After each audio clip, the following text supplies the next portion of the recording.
This incident is something that I've never been able to fully explain. It all happened back when I was in college, a time when strange occurrences might have been easier to dismiss. But this was different. It stuck with me. Let me tell you everything as I remember it. In our college, ID cards were essential. They weren't just for identification. They acted as a kind of all-in-one pass. You loaded money onto them, swiped them to mark attendance, and even used them to grab food from the canteen. It was a convenient system, until it wasn't.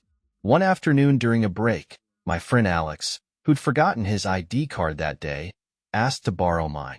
Alex and I had been close for years. He was the kind of guy you trusted without hesitation.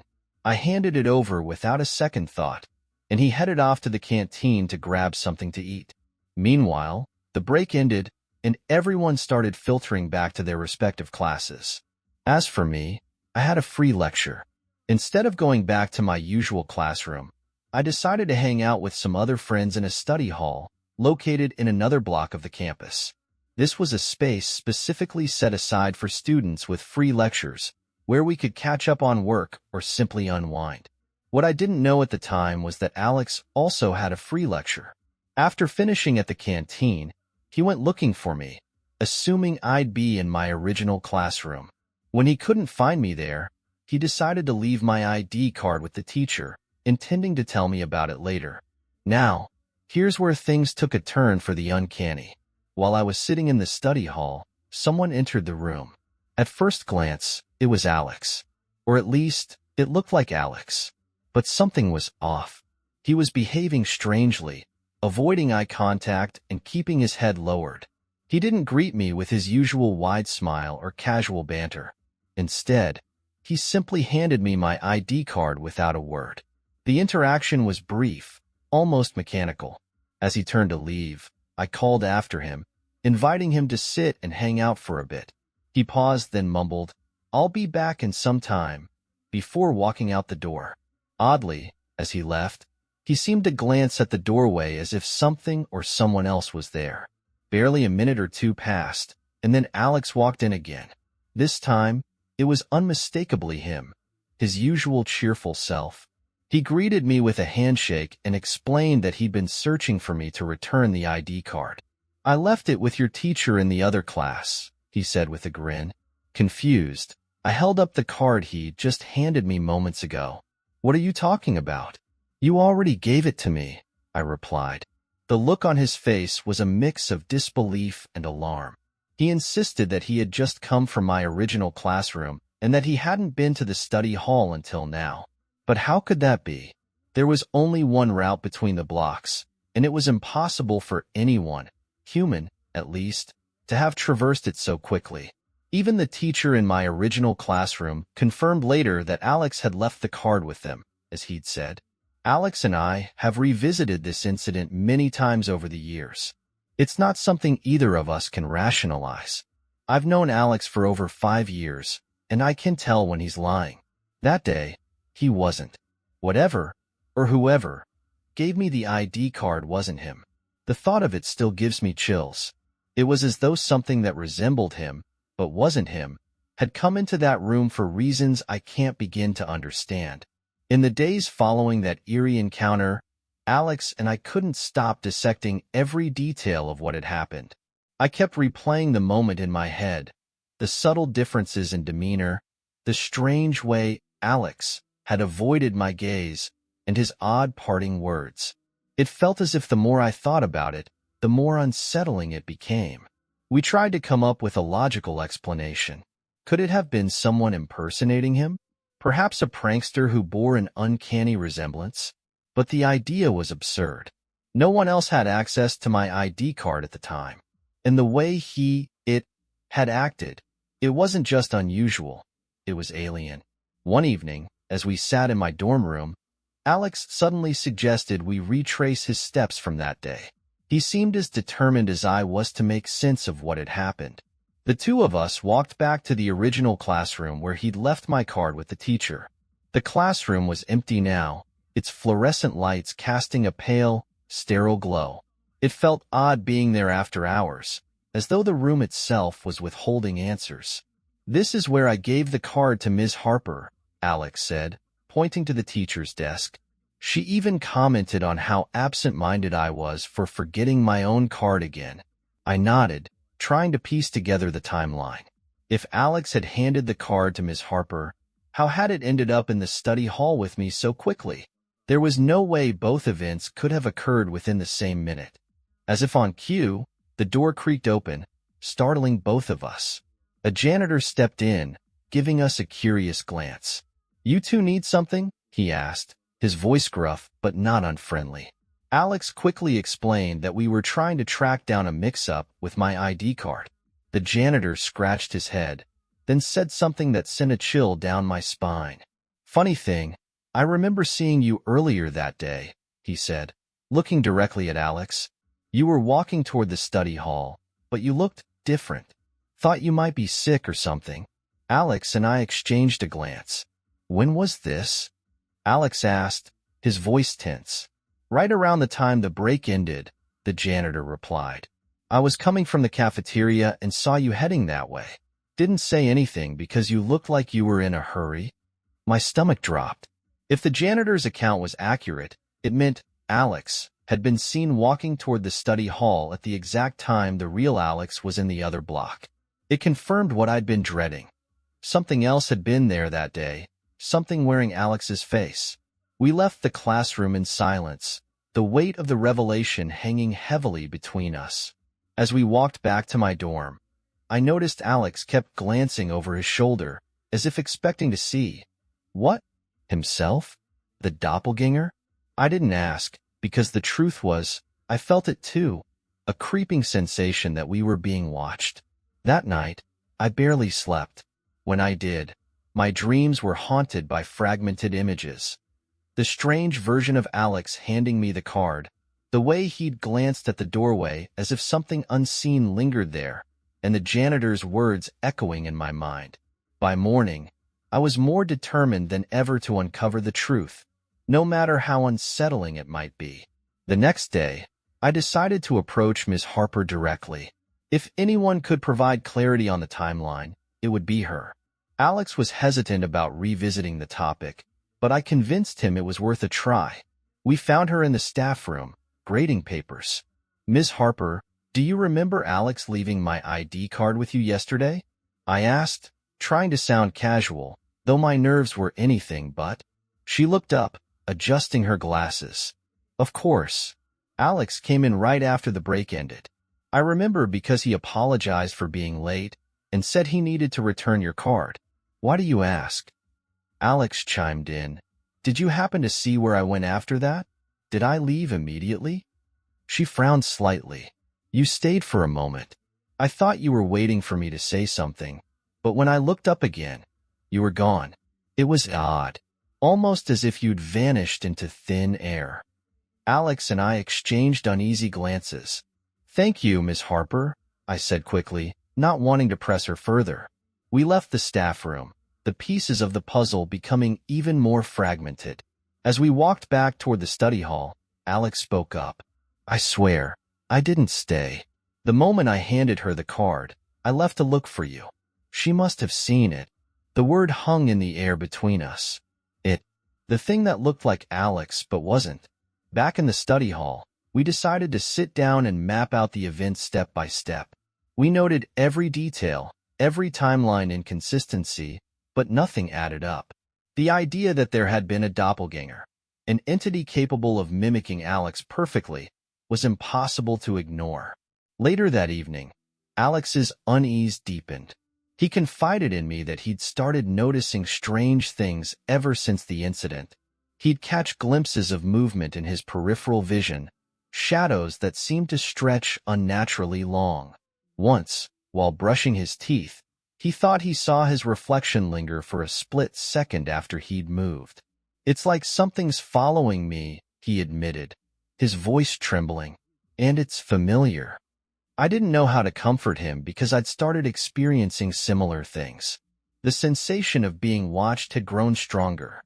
At night, I'd hear faint whispers just on the edge of comprehension, though I could never pinpoint their source. One night, Alex called me in a panic. "It's in my dorm," he whispered. His voice was so low I could barely hear him. "What are you talking about?" I asked, already grabbing my keys to head over. "The other me. It's here." By the time I reached his dorm, Alex was sitting on his bed, pale and visibly shaken. He pointed toward the mirror on his closet door. It was there, watching me. But it wasn't my reflection. I inspected the mirror, but there was nothing unusual about it. Still, the room felt heavy, as if the air itself was alive with some unseen presence. We decided to sleep in the same room that night, too afraid to be alone. As the days turned into weeks, the occurrences grew more frequent. Doors would creak open on their own, lights would flicker, and we'd hear footsteps echoing in empty hallways. Whatever had entered our lives that day in college wasn't done with us yet, and the more we tried to ignore it, the closer it seemed to come.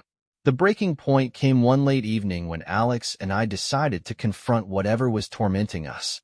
We'd spent hours researching doppelgangers, paranormal phenomena, and every conceivable explanation, but none of it brought us closer to understanding. The library's dim glow felt oppressive as we pored over old folklore and urban legends. Some accounts spoke of doppelgangers as omens of death, others as shadowy entities seeking to replace their counterparts. None of it was comforting. "What if it's feeding off us?" Alex suggested, his voice barely above a whisper. "Every time we've tried to figure this out, it's gotten worse." I couldn't argue. It was as if acknowledging its presence made it stronger. The incidents had escalated from fleeting shadows and whispers to full-blown manifestations. The previous night, I'd woken up to the sound of my own voice calling my name. But when I turned on the light, I was alone. "We need to do something," I said. "Running from it clearly isn't working." That night, we decided to confront the entity directly. Armed with flashlights and a hastily drawn plan, we returned to the study hall where it all began. The campus was eerily quiet, the kind of silence that makes every sound feel amplified. Our footsteps echoed unnaturally as we made our way through the empty hallways. Once inside the study hall, we closed the door and turned off the lights, leaving the room bathed in darkness. The air felt charged, heavy with an unspoken tension. Alex stood by the window, flashlight in hand, while I positioned myself near the door.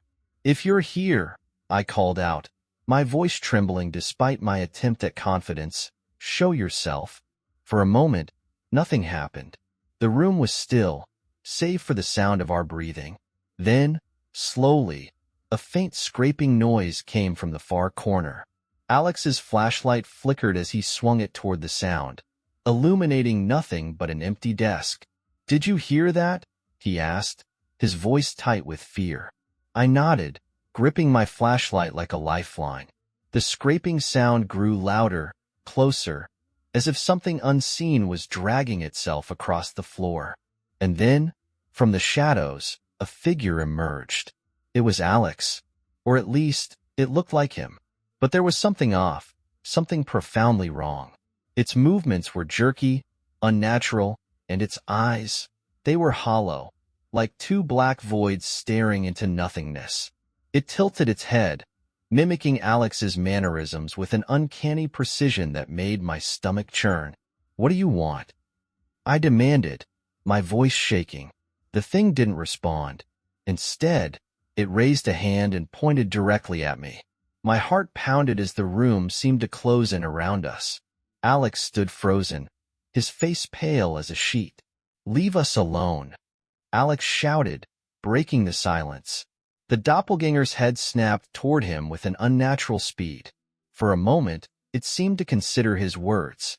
Then, it opened its mouth, and a guttural, inhuman sound filled the room. It wasn't a scream or a growl. It was something far worse, a sound that seemed to vibrate deep within our bones. In a blind panic, I grabbed Alex's arm and bolted for the door. We didn't stop running until we were outside, the cold night air hitting us like a slap. My hands were trembling so badly I could barely hold my flashlight. "We can't stay here," Alex said, his voice barely audible. "Whatever that thing is, It's not going to stop. He was right. That night, we packed our bags and left campus, too terrified to face another encounter.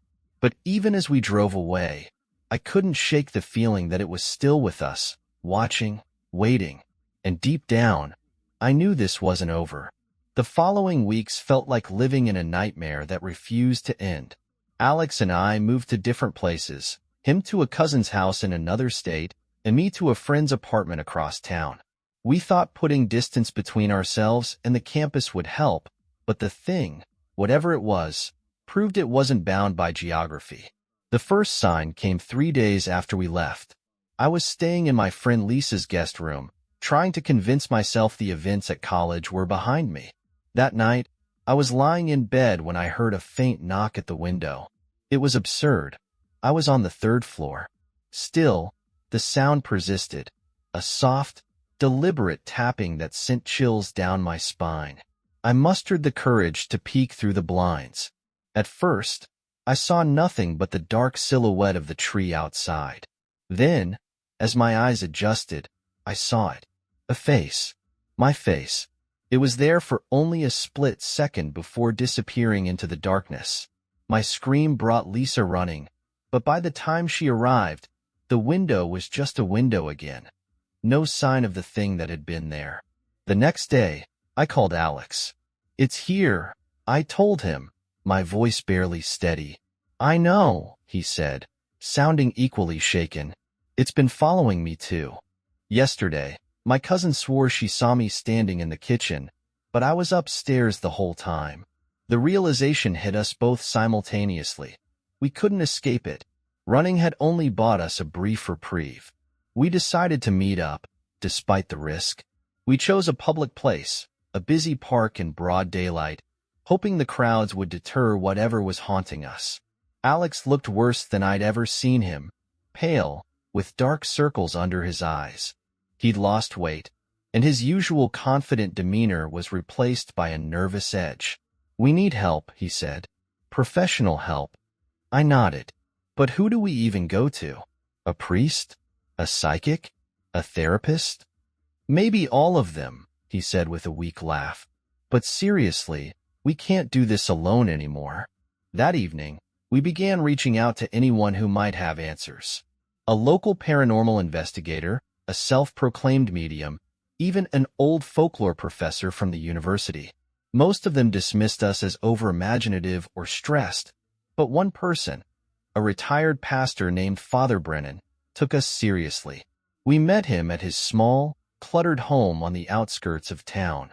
He listened intently as we recounted everything, nodding occasionally but never interrupting. When we finished, he leaned back in his chair, a troubled look on his face. "You're dealing with a mimic," he said, "an entity that thrives on fear and confusion. It's not just imitating you. It's trying to unravel your sense of reality. How do we stop it?" Alex asked, desperation evident in his tone. Father Brennan hesitated. "Stopping it won't be easy. These entities latch onto something, an object, a place, sometimes even a person. You need to figure out what it's tied to. Once you do, you might be able to sever the connection." His words filled me with a mix of hope and dread. We'd taken almost nothing from campus except our essentials. Could it be tied to something as innocuous as my ID card? Or was it tied to one of us, feeding off our fear directly? Before we left, Father Brennan gave us a small vial of holy water and a prayer to recite in moments of distress. "It might not banish the entity, but it could buy you time," he said. Armed with this knowledge, Alex and I returned to my friend's apartment to begin our search. We tore through our belongings, scrutinizing every item we'd brought with us. Hours passed, but nothing stood out. Frustrated and exhausted, we collapsed onto the couch, wondering if we were already too late. And then, a thought struck me. "Alex," I said slowly, "what if it's not an object? What if it's tied to the moment?" He frowned. "What do you mean?" "The ID card, the study hall, you walking in twice. What if that moment created some kind of ripple, a crack it slipped through?" The idea sounded ridiculous even as I said it, But Alex didn't laugh. Instead, he looked thoughtful. "If that's true, we need to go back," he said. "Back to where it started." My stomach twisted at the thought, but he was right. If we ever wanted to end this, we had to face it where it began. Returning to the campus was like stepping into a battleground. The once familiar buildings felt alien under the pale glow of the streetlights, and every shadow seemed to shift with malevolent intent. Alex and I parked far from the study hall, our unease growing with each step we took toward the place where it all began. The study hall was locked, but a loose window allowed us entry. The room was exactly as we remembered it, yet it carried an oppressive stillness, as if it were holding its breath. Alex set up a circle of salt around the area where the first incident had occurred, while I placed Father Brennan's vial of holy water at the center. "Are you ready?" Alex asked, his voice barely above a whisper. I nodded, though my hands were trembling. "Let's get this over with." We began reciting the prayer Father Brennan had given us. At first, the room remained silent, but as we continued, the temperature dropped sharply. My breath fogged in the air, and an unnatural wind whipped through the room, scattering papers and rattling the desks. Then, it appeared. The mimic stepped out from the shadows, its form flickering like a broken hologram. It shifted between my likeness and Alex's, each iteration more distorted than the last. Its eyes, those hollow, endless voids, locked onto me, and a wave of nausea rolled through my body. "Why are you doing this?" I demanded, my voice shaking but defiant. "What do you want?" The mimic tilted its head, mimicking my exact movement. Then it spoke, but its voice was a grotesque amalgamation of mine and Alex's, layered with a guttural distortion. "You brought me here." "Brought you here?" Alex echoed, his voice filled with confusion. "When you split the moment," it continued, its form glitching violently, "you opened the door." The realization hit me like a freight train. The moment in the study hall, when Alex had walked in twice, hadn't just been an anomaly. It had been a rupture, a crack in the fabric of reality that allowed this thing to slip through. "How do we close it?" I asked, desperation creeping into my voice. The mimic didn't answer. Instead, it lunged forward, shattering the salt circle and sending both Alex and me sprawling to the floor. The vial of holy water rolled away, its fragile glass reflecting the flickering lights. I scrambled to my feet, diving for the vial just as the mimic loomed over Alex. With a burst of adrenaline, I hurled the vial at the mimic. The glass shattered against its chest, and the holy water sizzled like acid. The mimic let out an unearthly scream, its form contorting and collapsing in on itself. For a moment, I thought it was over, but then the room began to shake. "The door!" Alex shouted. "We need to seal the door." We grabbed what remained of the salt and created a new circle around the spot where the mimic had first appeared. Reciting the prayer again, we poured every ounce of focus and determination into our words. The shaking intensified, and a blinding light filled the room. When the light faded, the mimic was gone. The oppressive weight in the air lifted, replaced by an eerie calm. Alex and I collapsed to the floor, too exhausted to speak. It was over. In the days that followed, we returned to our lives, though nothing felt the same. The mimic had left scars, not just on our psyche, but on our perception of reality. We'd witnessed the fragility of the world, the thin veil separating us from the unknown. Alex and I stayed in touch, bonded by the shared trauma of our ordeal. We never returned to the campus, and neither of us spoke of the mimic to anyone else. It was our secret, a story too bizarre to believe. But every now and then, I catch myself glancing at reflections, at shadows, wondering if it's truly gone. Because some doors, once opened, can never be fully closed.